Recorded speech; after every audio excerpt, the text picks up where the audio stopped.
Hi, everyone. My name is Neela Moore. I am with Sapphire Compliance Management. Welcome to the Austin and San Antonio Compliance Roundtables. So excellent to have all of you here today. Very exciting. Wish I could see you all in person. Hopefully that will happen here soon. For those of you that are new to the roundtables, please know that we are affiliated with the National Society of Compliance Professionals. You can check them out at nscp.org. So without further ado, I'm going to go ahead and introduce our speaker, Brian Hahn, who is going to be talking to us here today about cybersecurity. Brian has a little different take on it than probably some of the speakers you've seen on this topic. So hopefully you'll find it useful, informative, as well as entertaining. Normally at this time, we would probably go around the room and introduce each other. Unfortunately, we can't do that in this format. As Brian and I were discussing earlier, that would be great, and hopefully we'll be able to do that in the future. So now, without further ado, let me turn it over to Brian. All right. Thanks, Neil. I appreciate it. And I really appreciate this opportunity. I know I've been coming to your conferences for a while and enjoying the lunches and meeting everyone, and now getting to do the presentations, a lot of fun. So thank you for that intro, and thanks for this opportunity, and thank you guys all for joining.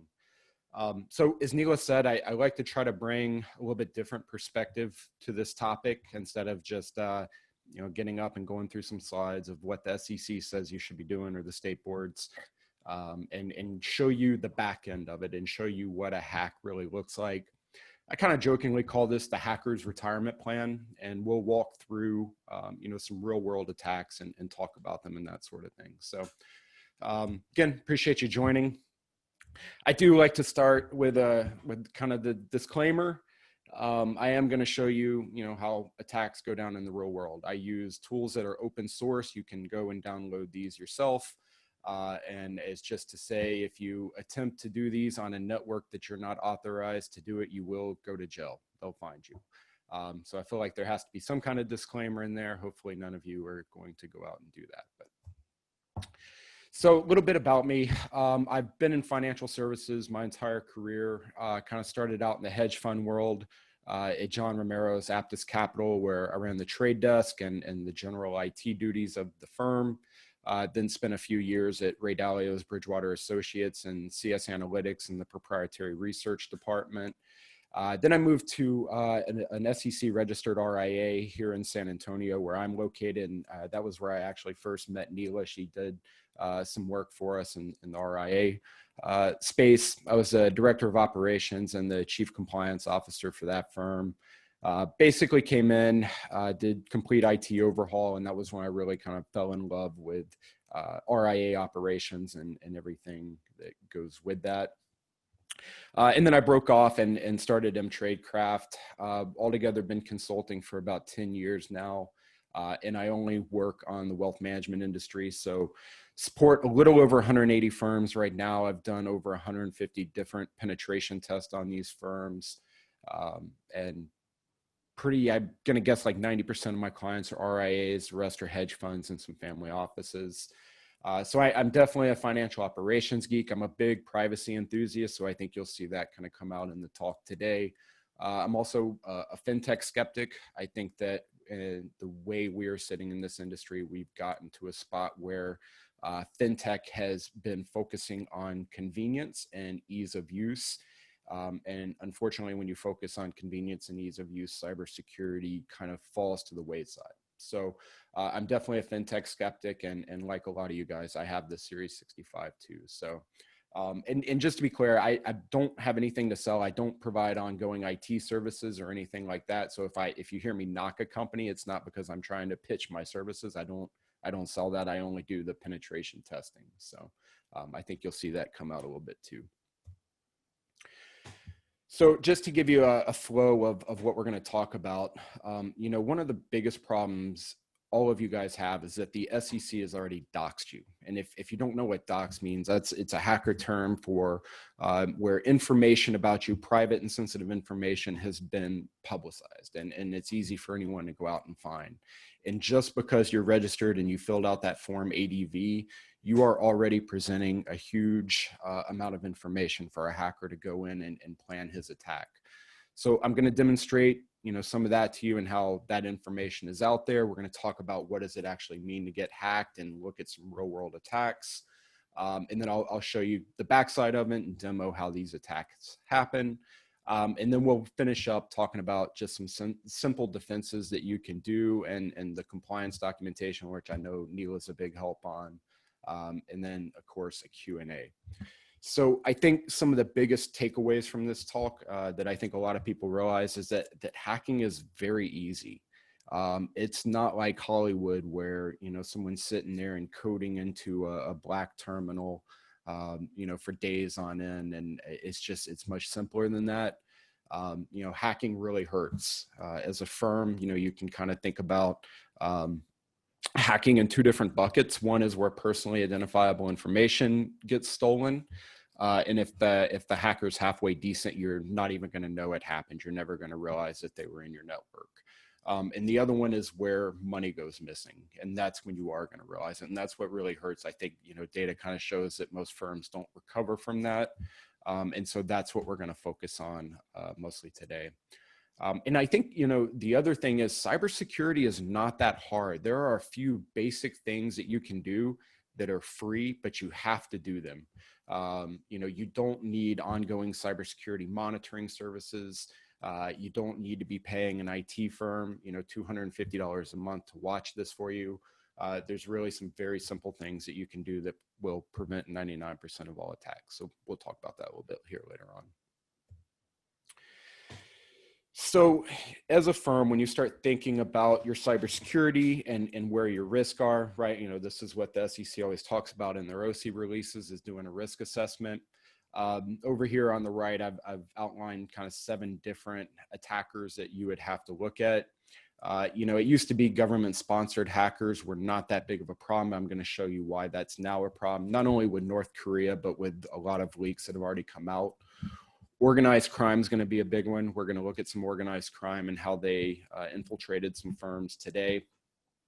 Hacktivists are generally not a big threat, given the state of the world right now. I think that threat will continue to escalate as we see more what they call hacktivism going on.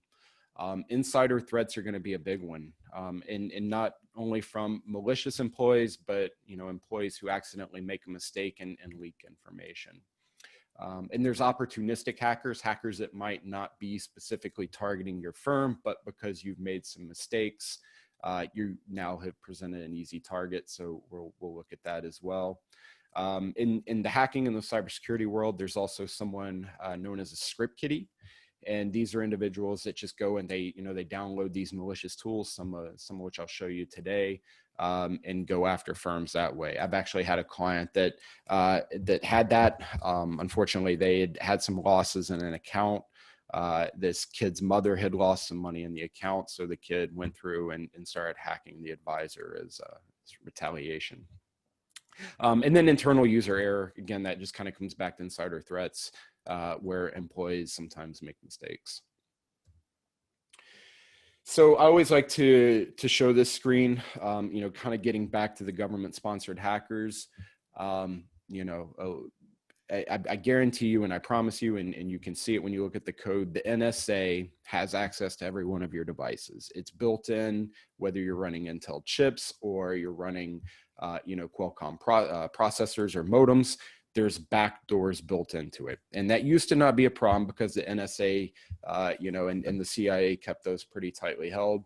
Well, a couple of years ago, we had what's known as an APT group, an Advanced Persistent Threat group of hackers known as the Shadow Brokers. They actually hacked into the NSA's equation group, or what's known as the TAO group, the Tailored Access Operations. This is the unit that Edward Snowden was a part of. Essentially the NSA's elite hackers. And here is a screenshot of the different tools that the Shadow Brokers stole from them. And these are all backdoors into different equipment. And you'll even see today that I'm going to use some of these backdoors to look at different exploits out there. So, it's just to say, while government sponsored, hackers may not directly come after your firm. The tools that these government agencies use are now available to people like me. And just kind of a side note, I know I see advisors starting to look at Bitcoins and they want to invest in Bitcoins. It's a bad idea. Bitcoins, the security around them is just not there. We see a very active North Korea going after Bitcoins and that sort of thing. So I think and whatever you think of them as an asset class or how they may fit into a portfolio and typical portfolio allocations, I think is beside the point. Just in general, Bitcoins, we don't have the level of security to protect those accounts, and a lot of this leakage right here is responsible for those hacks that go on with Bitcoins. So no matter who your attacker is, there's generally about 7 stages of attack that we're going to walk through today. The first is information gathering, or what's known as OSINT, open source intelligence. As a hacker and as a penetration tester, this is where I spend most of my time gathering information. So we'll look at that. There's also target discovery. So I want to know where your email servers are located, where your file sharing servers are located. And what's the IP address of your router, your modems, and that sort of thing. So we call that target discovery. There's vulnerability mapping. So after I've done information gathering and target discovery, I'm going to go and see what vulnerabilities are in your network that I can exploit. Generally I'm looking for what's called remote code execution, where I can get in and control your systems as if they own to me. And when vulnerability mapping fails and I can't find a vulnerability, that's where hackers generally turn to social engineering. Social engineering is generally a fallback. If I'm a malicious hacker and I want to go after a firm, I want to remain as anonymous as possible, and social engineering is just more interaction. But that's going to be things like phishing, through email. That everyone's aware of. And so I'm going to show you the back end of phishing attacks today and how those happen and how a hacker launches a phishing attack. And then once you're in a network, whether you found a vulnerability in step 3 and you've pivoted into the network from that vulnerability, or you've successfully phished an employee, once you're inside the network, then you start looking for target exploitation. So if I'm in your network, this is where I'm going to start looking for trading platforms or cashiering platforms. Maybe I'm looking for financial planning software or links to financial planning systems so that I can grab that information. And then there's privilege escalation and pivoting. So once I'm in your network, I want to pivot around. I want to see what else I can take control of and what other interesting information I can find. So, a lot of people say, well, like, what's your end game, right? Like when I start a penetration test, I have no idea how I'm going to get in or what I'm going to do. I have no idea what I'm going to be able to successfully do. In general, you can think about 6 different, kind of attack vectors, and these are the things I'm looking for. One is known as business email compromise. So if I can find your email server and I can get into that, I can start watching your emails. This is where I can start to build intelligence on your firm and understand who you're using for a custodian. Maybe you have that one client that, every year he sends you an email wanting his RMD. And so, an attacker may want to mimic that client and send an email to you trying to get you to change bank accounts or, commit wire fraud or whatever the case may be. There's ID theft, with the KYC data and that sort of thing. A lot of times they'll go after that. There's click fraud. And this is a big attack vector that I see. A lot of advisors will put out a website. They don't put a lot of attention into the cybersecurity behind it. And so, maybe for instance, you custodian, with Schwab or Fidelity, and for convenience for your clients, you put a link to that login on that website. Well, if I can take over your website, I can then mimic that Schwab account. And so, your clients come to your website, they click on what they think is going to a Schwab login portal when they're actually going to a malicious website that I built. And, from there, they enter their credentials, and I've now got the credentials of your client. And so that's an attack as a hacker I can go after, and you're probably not even going to ever know it happened.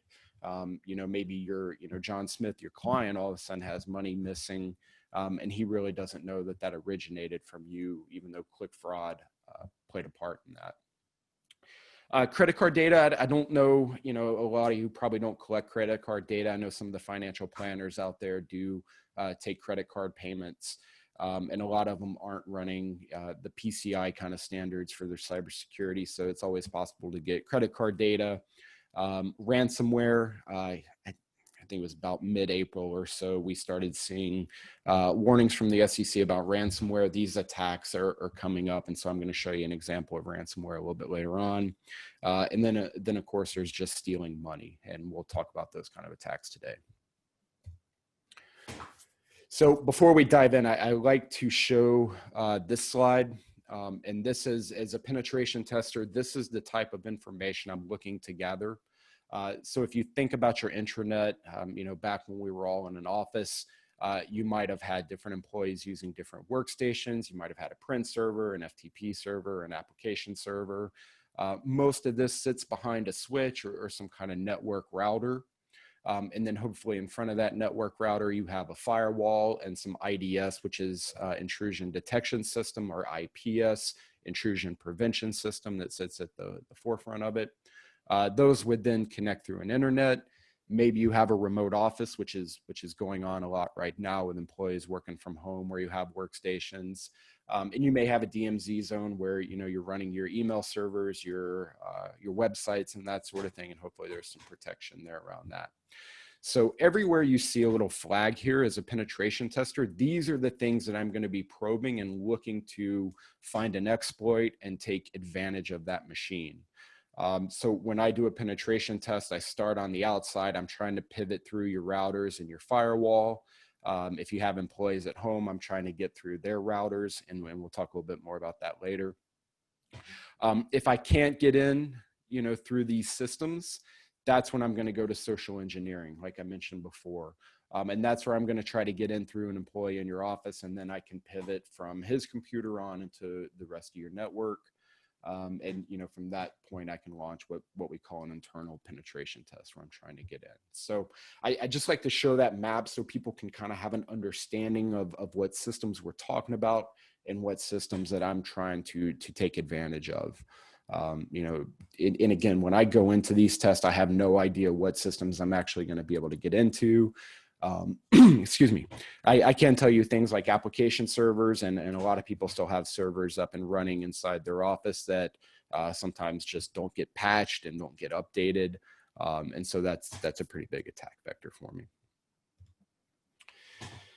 So as a hacker and as me as a penetration tester, let's talk about what information that I want to find. So, if we're still in that information gathering phase, I want to know things like what systems you're using. I want to know what usernames you have, what passwords you're using. I want to know the IP addresses of all these different systems. A lot of these are going to have their own IP addresses. So I want to find what that is. And I want to know who your key employees are. And so, that gets back to where the SEC has doxed you all, and the information's out there for me to go find. So let's look at some of these tools. We're going to start with the intelligence gathering, and I'll show you how this goes for a lot of firms.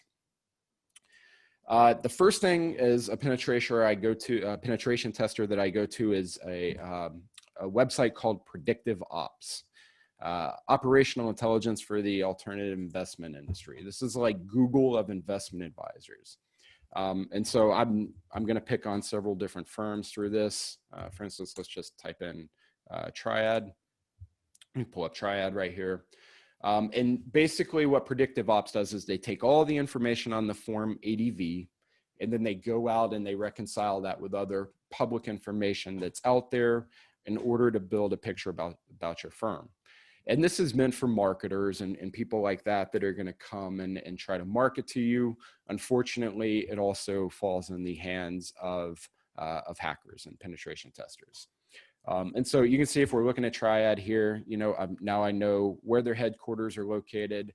I know the legal names that they use, where they're registered. I have a list of all their websites. Again, this is all ADV information, how much money they're managing, the different services they offered. Here's a big one, books and records. It's right there. It's listed for me to know. I know now where your most sensitive information is located. So these are going to be attack points for me. Control persons. This is information I want to know when I'm thinking about social engineering and pen testing a firm. I want to know who these people are. I want to know who are the key holders in your business. I can go through here and see if we can find, here's a FinOps person, a senior vice president and deputy CCO. These are the people that I'm going to go after. They're generally going to have keys to a large part of the firm. And so, there's nothing you can do about this. You have to file your ADV because of the Freedom of Information Act. The SEC has to publish that information. And so it's always going to be out there. And this gives hackers the information they need to come after your firm. So one of the next tools that I run is a command line script. So the desktop you're seeing right now, I use Linux, like any good penetration tester. This is a free program called the Harvester. And so right here, I just gave it some simple code. I said, pull up the Harvester. I said, look at the domain lpl.com and go through the search engines, LinkedIn, Google, Bing, and DuckDuckGo. And let's look at the first 500 results and see what information I can gather about this firm. So I've already run it. It takes about 5 minutes to run to come up with this information. You can see here, it's going to go through and automatically pull that information for me. And now, again, I've got a list of people within that firm, what they do, their job titles. Down below, I've found email addresses. So these were email addresses that were pulled off of LinkedIn. These are going to be the usernames, right? This is the usernames that I'm wanting to go after. And then down below, it's also going to find different hosts that are on this particular domain. So you can see here, here's a b2b.lpl.com. There's a careers.lpl.com, clientworks.lpl.com. Like that's going to be an interesting one if I'm a hacker. Privacy.lpl.com, security, trade direct. Like these are all hosts that I'm going to go after as a hacker to see what's behind there. So again, tools like the Harvester, they're free, they're open source, and it provides a really quick way for me to gather information about your firm. And here are the IP addresses associated with those targets. So, as you can see, as we're piecing together information, I now have usernames and I have some IP addresses. So we're missing passwords. Let's go look for passwords. I use, if you've never heard of the dark web, so the dark web it's also known as the Tor network. You can tell you're on the dark web because, and I hope my screen's big enough to see here, but the website address ends in .onion instead of a .com or a .net. They're .onion. Basically, it's a dark web. There's a lot of criminal activity here. Whenever there's a data dump, this is where the information gets dumped. So this is a website called the PWN database, the Pwn database. And Pwn is just a weird hacker term for when a system gets owned. A lot of times they say it gets pwned. I honestly don't know where that came from, but it is what it is. So this is a free website. This is like a Google of passwords. So I came in, I ran a quick search. I said, show me all the passwords you have that are associated, again, with LPL.com. And as I scroll down, you can see here, it gives me usernames, it gives me the domain they're on and the password that they're using. I mean, look at this guy, look at his password. Password number 1. It doesn't get much more insecure than that. And so, now I've got passwords to go along with different users. And that's devastating. So this stuff is out there. This is into kind of rounding that out and just talking about good cybersecurity, password hygiene. I don't know if you've heard that term, but never reuse a password. Always use a strong password. This is a strong password. that I have highlighted right here. I can guarantee you this password's probably not reused. So even if I find this password, it's probably not going to be reused on another system. So I'm not going to be able to take that and get into the trading platform. So this is why, having a system like LastPass or KeyPass in place that creates a unique, strong password for each device is very important, just so people like me can't go out and find those passwords. So continuing on the path of gathering information, I want to show you a service called Shodan. And I highly recommend you guys all go check this out afterwards and see what information is out there about your firm. So if you think of a service like Google, if I go into Google and I type in financial planning, it's going to go out and it's going to search websites and it's going to search blogs and return all the results that have to do with financial planning. Well, Shodan is a search engine for the Internet of Things. And you can see here it pops up, things like power plants, refrigerators, you can find toaster ovens. Anything that's connected to the internet is going to be searchable by Shodan. And when we talk about threats, this is a lot of times where opportunistic threats come in. And I'll show you something kind of interesting that this was, let's see here. This was fun when we had a fuel shortage here in Texas. You can actually go in, I just typed in the word tank. And here you can see, here's a gas station in Louisiana. Here are the fuel tanks. So a lot of the fuel tanks report back to the fuel suppliers, excuse me, in real time. So you can see how much gas is in those tanks. So it was really super convenient as we were trying to figure out what gas stations had tanks. Again, just a side note, there's a lot of information on Shodan. When you're thinking about opportunistic hackers, let me show you how this goes down. And this is a big deal right now with everybody working from home and using remote desktop. If you don't secure remote desktop correctly, it's going to be a huge attack vector for you. It's like a wide open door. So just to show you an example, I came in and I searched the word trading. And I said, show me everything that has port 3389 open. And port 3389 is traditionally the port that remote desktop goes out on. So it helps me find the remote desktops. And let me zoom out a little bit here so you can see a little bit more. But, here is a remote desktop, administrator privileges, trading. This thing is wide open, right? So I can go start playing with the password, try to figure out how to get in. Here's another one. Connected to a domain called Tampico Trading, Visionary Station and Trading. Here's another wide open desktop. And what's interesting here, you can see this is a Windows Server 2008.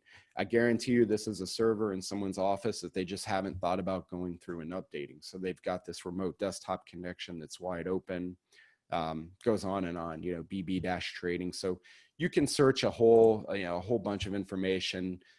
Here I did the same search for Schwab. So it's going to return remote desktops that have the word Schwab in it. And it works the same for Fidelity.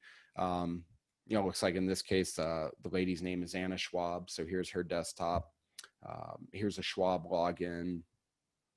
I have no idea what this one is. Info Secret Garden. That looks kind of interesting, right? Like that might be something as an attacker I'd want to check out. So anyway, it goes on and on and on. Same thing here if you do investments.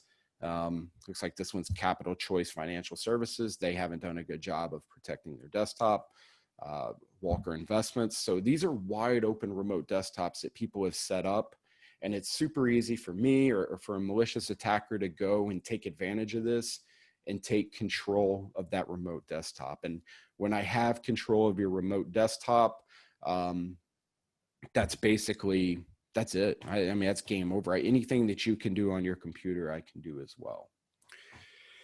So once I've gathered all this information, I actually come in and use a service called Maltego.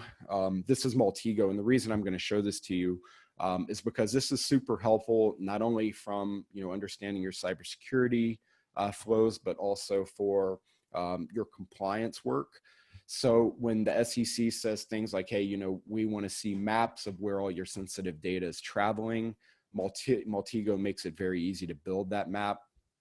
I know it kind of looks like a colorblind test right now. So let me zoom in a little bit and show you what kind of data I collect in here. I'm picking on glickfinancialservices.com. Daniel Glick ran Glick Financial Services. I think he's serving about a 20-year prison term for defrauding senior citizens. So he seems like a good punching bag. And this is a real world map. I've gone through and anonymized it with Glick Financial Services, but this was a map that I actually built for one of my clients. So up at the top, I start with a domain name. So in this case, glickfs.com. Down below that, I map the different services that I found on that domain. So that's going to be things like email servers, the website, domain name servers. If you're running a file server or a client portal, this is where I'm going to map that. So the idea here is that we just want to map everything that's on that domain. Scrolling out a little bit here. You see, I take things. So here is the website. So I took the website and I further said, hey, show me what services are running on that website. And as a penetration test, this gives me, an idea of what I want to be attacking. As a firm, when you build this map, this gives you an idea of what you need to be updating. And we'll talk about this more at the end, but the SEC suggests that you build IT checklist and keep a checklist to go through and update these different systems. So this is a super convenient way to go through and map out what systems you have and have a quick check mark to go through and make sure that you are indeed mapping those systems. And the other thing I'll show here at the top, I like to build these maps of the sensitive data that I found. So again, here's Dan Glick's email address. He was also using the email address loanwiz2 at AOL.com. So down below that, I mapped the different breaches that I found his information in. For you advisors, a lot of you use Dropbox. Most of you use Adobe. Most of you use LinkedIn. All of these services have had breaches where all of their information was stolen. So when I'm going and trying to gather information about a firm, I like to go to those breaches and see what information I can find. When I build these maps for clients here, I'll give a little box to tell you what I found or what, how that breach happened. And then down below, I map the information that I was able to recover in those breaches. So in this cases, I got social media profiles, partial credit card data. A lot of times I can get the full credit card data, phone numbers, dates of birth. Here are the IP addresses, the usernames, the passwords, and his website activity. So this all is very helpful in helping me create a picture of your network and how I'm going to attack it. And so you can see all these things kind of come together. If you take this whole map, I now know all of your systems.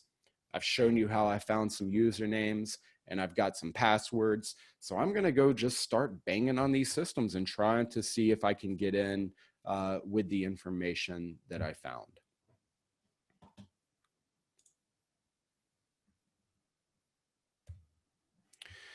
So let's focus in on the IP addresses. I found your IP address. What am I going to do with that?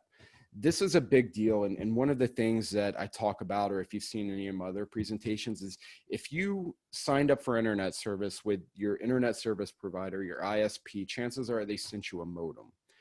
Those modems have to be some of the most vulnerable devices out there. They're extremely finicky. They're often never updated. We see a lot of updates from the NIST and the CISA, which are the kind of the cybersecurity boards in the US, where they talk about Russians running botnets on your routers. They're running these on these ISP supplied routers, and if you have an internet service provided router sitting in your office, I'm going to say there's a 95% probability that that's going to be my way into your network. So let me show you what that attack looks like. This is a program I use called Routersploit, kind of a contraction of router exploit. Again, this is a free device. Currently, and it's uploaded by a group of updated by a group of volunteers. Currently, it's got 132 different scanners in there or exploits. It's got 4 credentials, so anytime it can find faulty credentials, it's going to go through and different exploits and that sort of thing.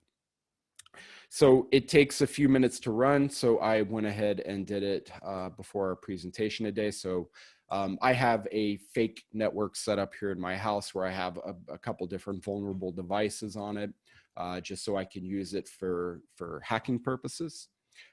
So here you can see I opened it up. I set the target to 192.168.1.1, which is my local network here in the house. And then I told it to go through and run all of the scanners and look for a way to get in.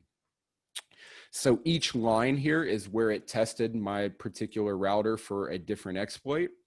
And so you see it goes down, I think we went 135 or whatever we just said. And then down at the bottom, it tells me exactly what vulnerabilities my device is susceptible to. I very rarely run router exploit on an internet service provided router where I don't find what's called an RCE, which is remote code execution. These are the most devastating of all attacks. If I can run code on a system that I'm not supposed to, I can take full control of that system and have it do probably more than you can have it do. So these are very serious exploits. The first exploit here was on a Linksys router that I have set up, again, for demonstration purposes. And then I also have a set of cameras set up. They're the Netgear Arlo cameras, and they are also susceptible to remote code execution. And I won't show it on this this website, but if you go, or on this webinar, but if you go to my website, I actually have a video where a client allowed me to post some footage from, in fact, it was this exact exploit where I took over, he had 16 internal cameras in his home. And, you know, I called him up and I kind of joke. I was like, you know, Chris, hey, you know, your wife's folding laundry on the couch there. She's folding the towels incorrectly. And, you know, he's like, well, what the heck are you talking about? So I've got that video up on my website. It's kind of interesting to see, but the point I'm trying to make is that doing the cybersecurity stuff is not only about protecting your clients and protecting your business, but it's about protecting your personal, you know, your personal privacy as well. Once I got into his cameras were attached to his home security system. So I could set off his alarm. I could send the police there. I could send the fire department there. I could do whatever I wanted with his home security system, which is a big problem. So, you know, just know that these type of things need to be taken care of, and doing penetration tests and doing these type of audits. Yeah, they protect your clients, but they also protect your personal privacy as well. So again, you know, that's just going out and testing for what we call RCEs, remote code executions. So, you know, the question always comes up, let's say I've done my intelligence gathering. I know what systems you use. I know what usernames you have, and I know what passwords you've used in the past. But let's say hopefully your firm has been updating the systems, and so I can't find any exploits. Let's hope that your employees were using secure passwords that I wasn't able to guess or to brute force. And so if I can't find a vulnerable system and I can't run a remote code execution, that's when I'm going to pivot to phishing. So, you know, the question is, well, how do you phish? And funny enough, there's an app for that. So let me show you.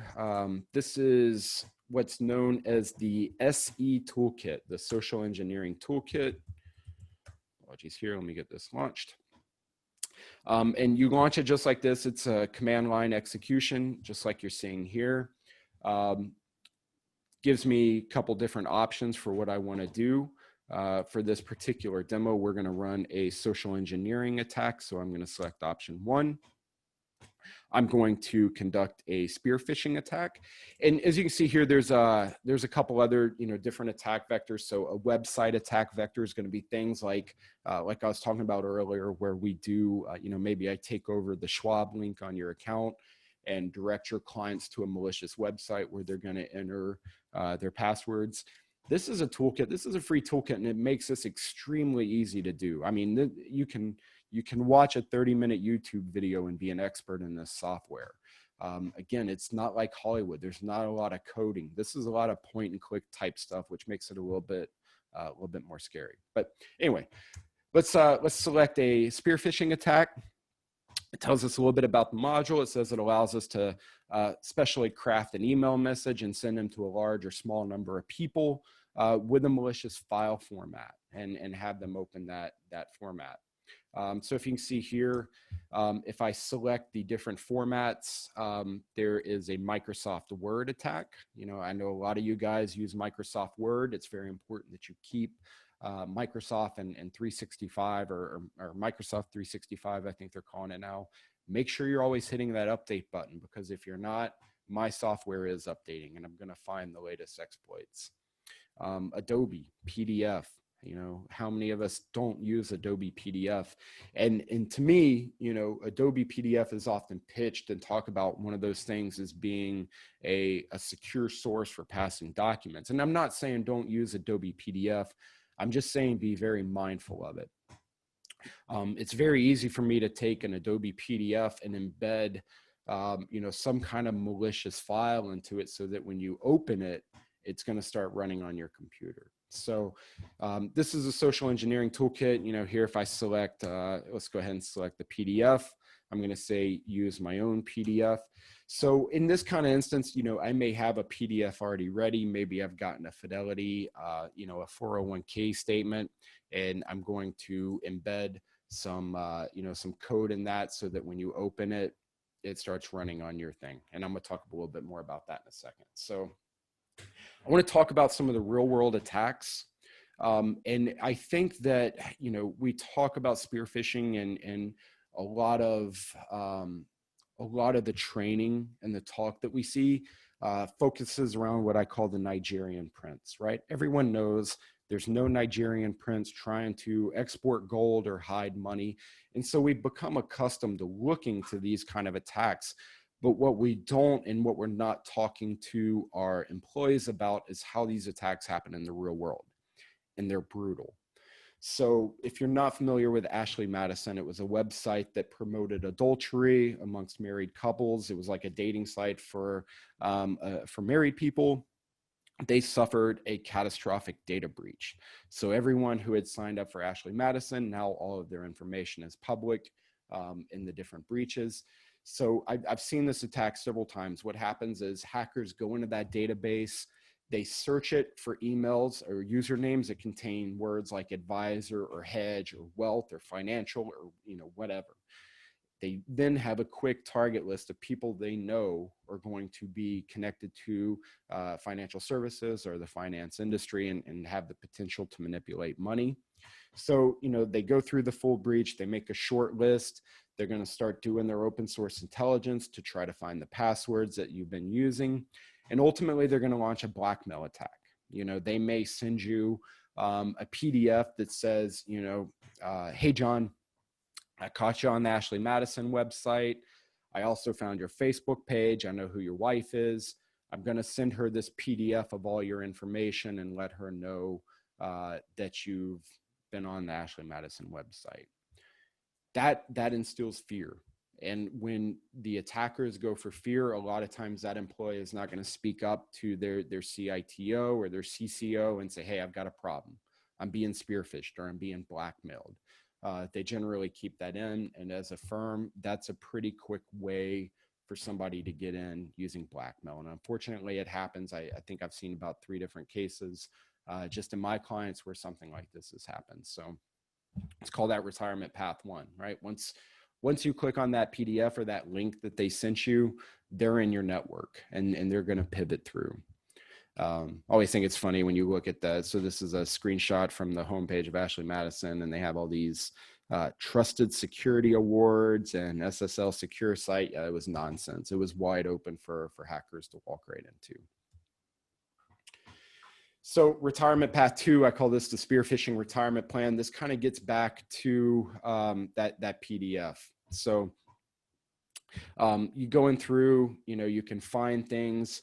One of the most devastating that I've seen was there had been some business email compromise.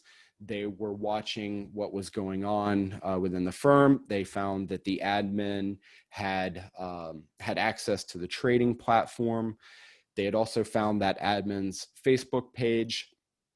the Facebook page, she had made a post where she mentioned that her husband was going to Fort Lauderdale on a business trip, and she made some comments like, wish I was there, it's going to be a big convention, he's staying at the Marriott Fort Lauderdale, you know, on and on and on, like people do on Facebook. Well, an attack came through where they sent her a link and basically said, hey, Susan, I know your husband's at the Marriott Fort Lauderdale. He just walked into his room with a blonde. Do you know who that blonde is? Here's a picture of her. Let me know if you know her. I guarantee you 100% of the time, that employee is going to click on that link and you now have a successful spearfish. So, you know, they get smart, they watch these type of vectors and they know how to attack, they know how to map the attack, and they know how to, you know, whether they're focusing on greed or fear or, you know, trying to play the infidelity card, they're going to get in. You know, real world phishing attacks do not come from Nigerian princes. They come from very sophisticated hackers who know how to get in. And looking at, you know, here's another one that I've seen happen a couple times where, you know, where we just take a malicious PDF like we just looked at. Let's say I take a Fidelity brokerage account statement and I title it Fidelity brokerage account statement. I take my social engineering toolkit and I load an exploit, you know, into that PDF. And then I might send it to an advisor and say, you know, hey, Mr. Advisor, I've got a small $5 million account at Fidelity. Am I too small? Would you take my account? You know, can you look at my allocations? Should I be taking less risk? Should I be taking more risk? And I mean, I'm not going to ask for a raise of hands, but, you know, I know when I'm working for an RIA and they get the idea of a potential easy $5 million coming in, they're opening that statement very fast. They want to see where they can add value, you know, what they can do to get that $5 million in that just came knocking on their door. So that's an easy path for individuals to get in. You know, once you open that statement, it's over with. You know, they're in your system. You know, and if they've taken the time and say they've actually gotten a Fidelity brokerage account statement, so you open it up and it looks like a real statement, you're not even going to know that that code is executing on the background. And so, you know, of course, hacker wins in that case. So, you know, okay, I'm in. Now what? Maybe I got in through a vulnerability. Maybe I got in through social engineering, but whatever the vector was, I'm now in. One of the first things I'm going to do is run a program as a pen tester. I'm going to run a program called ZenMap. These are the same programs that a hacker would use. And I like to show this. This is ZenMap right here, because again, this not only, you know, helps you be cyber strong, but this ties back into compliance documentation. So the SEC says you need to have an IT checklist. I know a lot of you have probably seen the FINRA cybersecurity checklist, which is awesome, but it's time consuming, it's intimidating, it's a pain in the butt. This is a very simple program. It's free and it'll go out and do the large majority of, you know, say that FINRA spreadsheet for free and easy. It's push button. Anyway, let me show you what you're looking at here. So this is a real map of one of my clients. Here in the center is what they call the local host. So that's going to be the domain controller or the router or the modem or whatever, you know, may be set up on your particular network. Going around the spoke here are going to be the different systems that are connected to that router.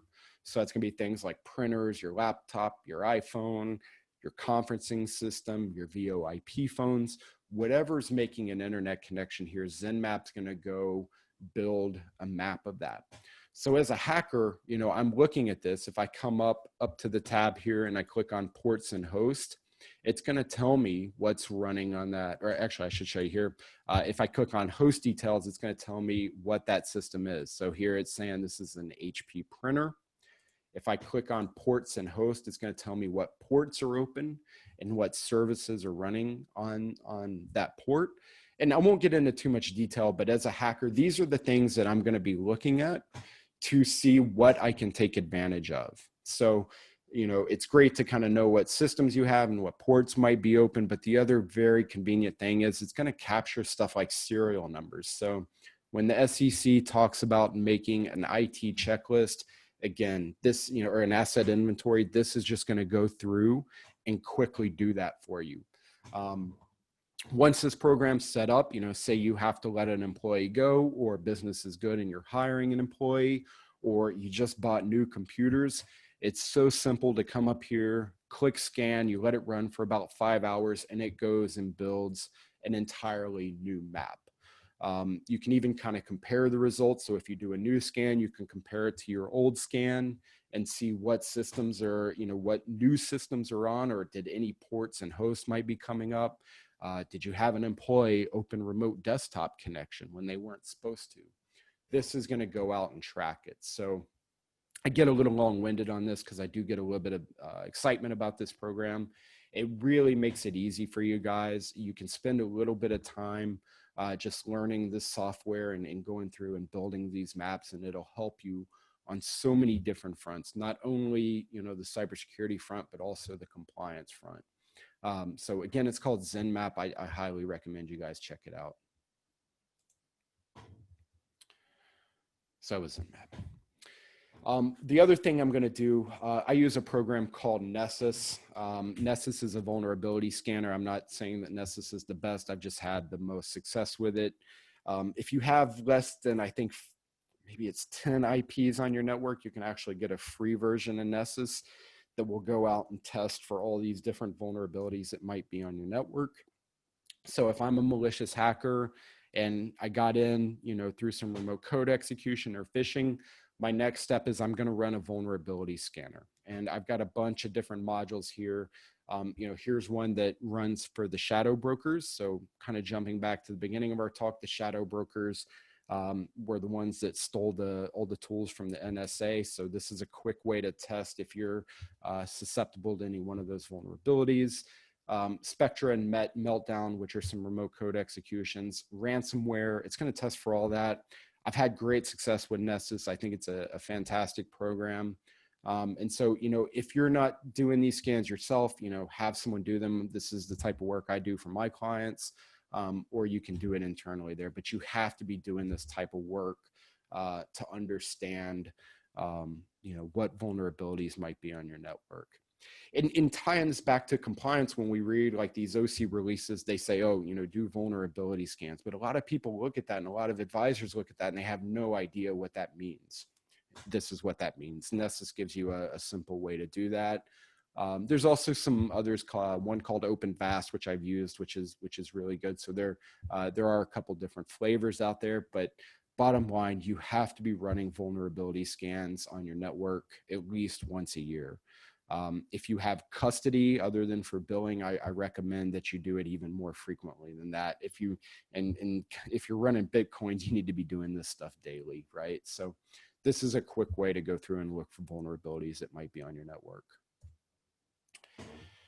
So, let's say we found a vulnerability, it's time to attack, okay? And this is where the pain starts happening. This is where we're actually going to start making moves. Maybe we spend a few weeks once we're in the network, kind of mapping it out and moving around real slow and trying to figure out what our attack vector is going to be, whether we're going to run some ransomware or we're going to try to manipulate trades or that sort of thing. This is what we're moving into. So one of the attacks, I've got some clips here from where these have actually happened. Petra, as you can tell, the Russians are very big into this type of activity. If you're not really familiar with the Russians and their intelligence services, they generally leave their hackers alone as long as they're not focusing on internal Russian systems. So the Russians are very good at this, and they go out and they perform devastating hacks. These are a few of the guys that they caught: Petra and Murmiak. I can't ever say that last name. There's also a couple Russian nationals charged in New Jersey for a trading scheme where they took control of accounts and initiated some trades.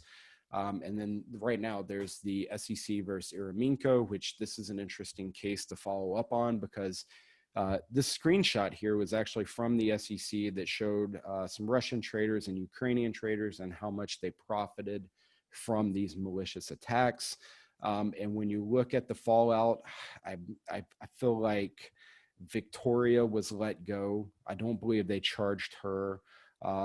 Andrei Sarafanov was, I think he was ordered to pay back like half of this. So it's, I mean, even if they do catch him, you generally don't get all that money back. So, you know, whether was it that's all they could recover? Could they not, you know, could they not prove that this was how much he's stolen? Anyway, I digress, but it's a big problem. And so how this happens, you know, these organized crime hackers are pretty well funded, you know. So what they'll do is they'll open a foreign account, generally in the Philippines or in Korea. They'll buy a bunch of penny stocks, lots of it. You know, take $100,000 and buy a lot of penny stocks. They'll hack accounts using, you know, a number of different methods, some of that we covered today. And for instance, let's say that they found a remote desktop open and that remote desktop was connected to Schwab, and that advisor stepped away from his desk for a minute, leaving his Schwab portfolio center open.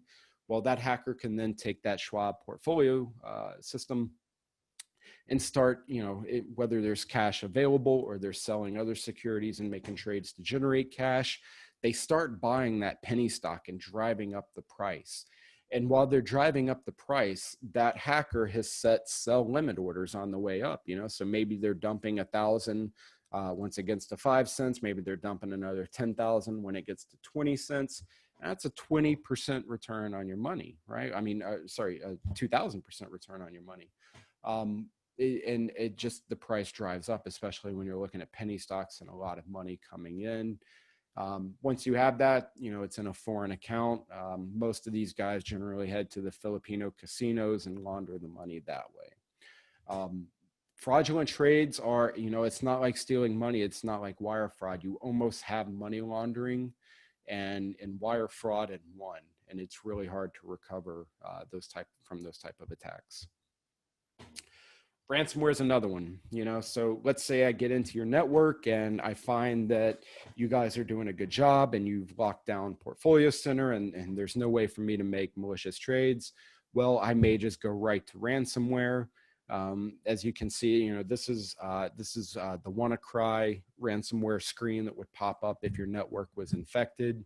And if you're not familiar with ransomware, you basically have to pay a ransom in Bitcoins or else your computer stays locked down and you have to trash all your files and start from the beginning. So ransomware has become a big attack vector. And as a side note, attribution during an attack is incredibly difficult. And people often think it's not because you see things like, oh, the Russian hackers hack this system, or the Iranians hack this, or North Korea hack this. Attribution is easy in those cases because those countries don't care. They use the same tools, they use the same servers over and over. So it's easy for attribution there, simply because they don't have to worry about retaliation. You know, the US isn't going to go arrest Iranian hackers. They can't, they don't have the means to. Iran's not going to extradite them. So they're just not very careful. In a real world attack, attribution is extremely difficult, and ransomware has been a very, very profitable attack vector for these hackers to go after now. So, you know, again, I've just covered very, very few attack vectors today. These are the most common ones that I see. You know, I think the good news is that there is one very simple solution that prevents all attack vectors. And I know this is what you all came for. You know, if you do this one thing, you will never be hacked by a typewriter. So funny enough, the CIA and the NSA have actually gone back to typewriters, you know, for their most secure communications. But again, kind of a joke there. But I do want to talk about some simple defenses that you can do to prevent these type of attacks from happening. So first and foremost, put a firewall in place. I have a router that I use. It's the Synology RT2600. I'm in love with that router. It's got a built-in firewall. It does an awesome job. It's got an intrusion detection system on it. It's got an intrusion prevention system on it. It's a $300 one-time fee. It's constantly updated by Synology. And so it eliminates the need for me having to have an outside IT firm or an outside cybersecurity firm where I'm paying expensive monthly fees to have them protect my network. And 2, change default passwords on all firm devices and systems. Last week, I completed a penetration test on a large RIA in New Orleans. Every device they had that their IT company was set up allowed me full admin access by entering the default credentials. So if I see a Netgear router, I go on Google, I type in Netgear default credentials, I find that the login is admin and the password is password, enter it, and boom, I'm in. So when you put new devices in place, make sure you're changing those passwords and making them very secure. Encrypt your hard drives. If you're using Windows, BitLocker's built in. It's a fantastic program to go and encrypt your hard drive. And technology, it used to be back in the day when you would encrypt your hard drive, it'd slow your computer down a bit. They've gotten very good with that technology. So don't let previous ideas of encryption slowing down your computer stopping you. It's an absolute must. You have to encrypt your hard drive and make sure that you're encrypting transmission of client data. So if you're using a program like Dropbox, it's going to be running on the HTTPS protocol, which is secure, but make sure you are always using encrypted transmission channels. Antivirus and anti-malware software. If you're using Windows Defender, the free antivirus program, is by far the most effective antivirus you can use on your computer. There's no need to pay for a service. They're not going to be nearly as good as Microsoft Defender. And for the simple reason that Microsoft Defender has access to the source code of Microsoft because it's built by Microsoft. No one else has access to the source code. Therefore, they're not going to be able to protect your computer as effectively as Defender. So use Defender. It's built in. It's free. And use some anti-malware software as well. I have a lot of my clients use Malwarebytes. It's very cost effective, and it's extremely effective in protecting against malware. Again, that's not to say Malwarebytes is better than any others. I just know they've got a great price point and do a good job. And use a VPN service, okay? VPN does a couple things. If you have employees traveling or they're using a Starbucks location to grab some data real quick, the VPN is going to protect those transmissions and keep that transmission, whatever they're doing, secure. And it's also going to do things like prevent your IP address from getting leaked.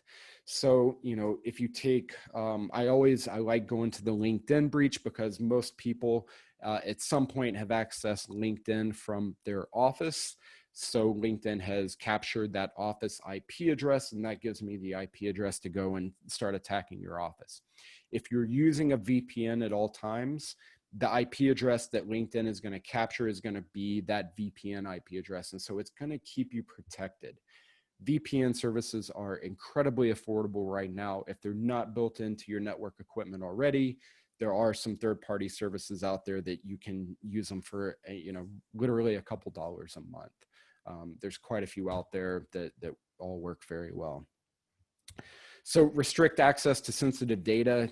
I know admins help out a lot, but they can't have access to cashiering. You can't let them have access to trading platforms. So make sure you're using unique usernames for all your employees, no sharing passwords ever, period. There's never a reason that should happen because you're opening up a huge amount of attack vectors. So, and restrict physical access to your data. Unfortunately, we're doing a webinar here, but if we're in person, when I do these in person, when I used to do these in person, I bring in a bunch of devices like malicious USB drives. So if I'm in your office, I can plug a USB drive into your computer and own everything about your network in less than 3 seconds. So, always make sure your server rooms are locked down. If you're using mobile devices or you're allowing employees to have mobile devices, make sure you have mobile wipe enabled on them and GPS tracking and all that stuff. This is one I see a lot of firms fail on is make sure you monitor and log all access to data, network resources, and you need to actually check these logs to make sure they're going in. Again, giving a shout out to Synology and the unit that I use. One of the things I like about it is if I have any new service that connects to my router, whether they're scanning it or they've actually made a connection, it sends me an email and it sends me a text message on my phone letting me know that someone is attempting to connect, and I can kill that connection right there from my phone in a matter of seconds. And the last thing, again, just perform the vulnerability scans and the penetration test. This is extremely important. If you're a hedge fund and you have custody, or you have custody in any way with pooled assets, you got to make sure you're doing these penetration tests. Because I think Neil will tell you the SEC will light you up in an exam if you're not actually going through and scanning for these vulnerabilities. I'm going to dive in a little bit more to passwords because that is one of the biggest problems that I see. There's a quick little cartoon here that kind of demonstrates, but everything you've been taught about passwords is wrong. Okay, so here's a password, Troubadour 83 or whatever the original was. They've substituted the O with 0 and an A with 4 and the 8 with the is that the ampersand sign? I always forget what the name of that sign is. But this is an incredibly hard password for humans to remember, but it's actually incredibly easy for a computer to guess it. So when I'm breaking into a system, I'm not sitting there doing it manually. I'm running what's called a brute force attack, where I have my systems, going through thousands of passwords a minute, trying to find one that works. A password like this is incredibly easy for a computer to guess. Now, if you take 4 random common words and put them together like correct horse battery staple, it's easy for humans to remember and extremely difficult for computers to guess. So each password, you look at the bits that make up a password. That's called the password's entropy. You take a password like the one above here is 28 bits. If I'm doing 1,000 guesses a second, I'm going to guess your password in 3 days. If I'm doing 1,000 guesses a second, it's going to take me 550 years before I guess this password. So everything you know about passwords and making secure passwords is probably wrong. You always want to focus on the bits of entropy that your password has, and systems like LastPass and KeePass and a lot of these password managers will tell you how many bits of entropy are in there. At a minimum, you want 40 bits of entropy. I need to be at 50 years before a password can be guessed before I consider it secure, and I think that's a pretty good metric to go by. Over on the right are the physical keys like the Ubicos and the Thetis keys and the, what's the other one that just came out? I forget the name of it, but these are extremely effective. So when I was chief compliance officer, I kept authentication into all the systems using a 2-factor rolling code. When my traders came in, they had to come to my desk and physically get one of these keys from me before they could log into their trading system. And if you're unfamiliar with how these work, you go to your trading system or whatever system you deploy these on, you type in your username, you type in your password, and then you have to plug this device into the USB drive and push that button before it will authenticate you. And so if you do not physically push that button, nobody's getting in. So whoever has that key is the only one that can access that system. So those are incredibly secure. And 2, I'm going to focus on mobile security just for a second. I know a lot of you have a bring your own device policy, and that's fine, but you have to have some kind of mobile device management on that system. So if you're using Office 365 or Microsoft 365, they have that built in. It's called the Mobile Device Management Platform. This is a quick screenshot of it. If you're using Google G Suite, it's over here on the left. They too also have a mobile management platform system. So you need to have these enabled. I'm sure there's some other ecosystems out there, and hopefully they do have some kind of mobile device protection on them. But again, if you're going to allow your employees to bring their own devices and allow them to, download Portfolio Center or have access to email, as a CCO, you have to have some kind of mobile device management system on that particular network. Hey, Brian. Yes. Sorry to interrupt, but we are coming near. Well, we've actually passed our hour point. So sorry. No worries, no worries. But I did want to just let you know that it is time for us to bring this incredible presentation to a close, and also let you know to check. We do have a couple of questions in the queue for you. Definitely. Okay, so let me grab to that. So let's see. Sorry, 1 second here.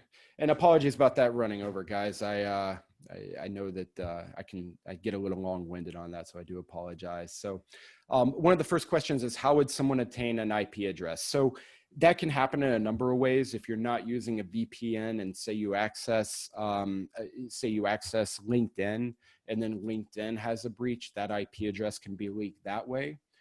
Also, if you visit a website, your IP address is going to be tracked. So if you visited a malicious website, your IP address is going to be in their logs, and so they could obtain it that way. I've actually seen some attack vectors where people will put up, get 100 free leads for financial advisors, and they put up a malicious website. They get a bunch of people that click on it from LinkedIn, and they start to gather IP addresses from that particular, web page. Next question is, how do we check our remote employee routers during the pandemic to make sure they're safe? That's a great question. It's a very important one. You can do it yourself if you want to download, if you want to get some Linux and run some command line code. I use the program I showed you called Routersploit to go out and quickly test that. The program Nessus that I used will also test that. But basically what you have your employee do is go to Google, and you can type in, literally in Google, type in, what is my external IP? And it'll give you their IP address at home. And then you can plug that IP address into a program like Routersploit or a program like Nessus and have it go through and do those scans, and it'll kick right back to you once it finds something that's out there. And the last question is, it looks like the webinar is being recorded, and they want to know if they receive a copy of it. Neil, I'll let that up to you. I'm sure you know if it's going to go out or not. I'm not quite clear on that.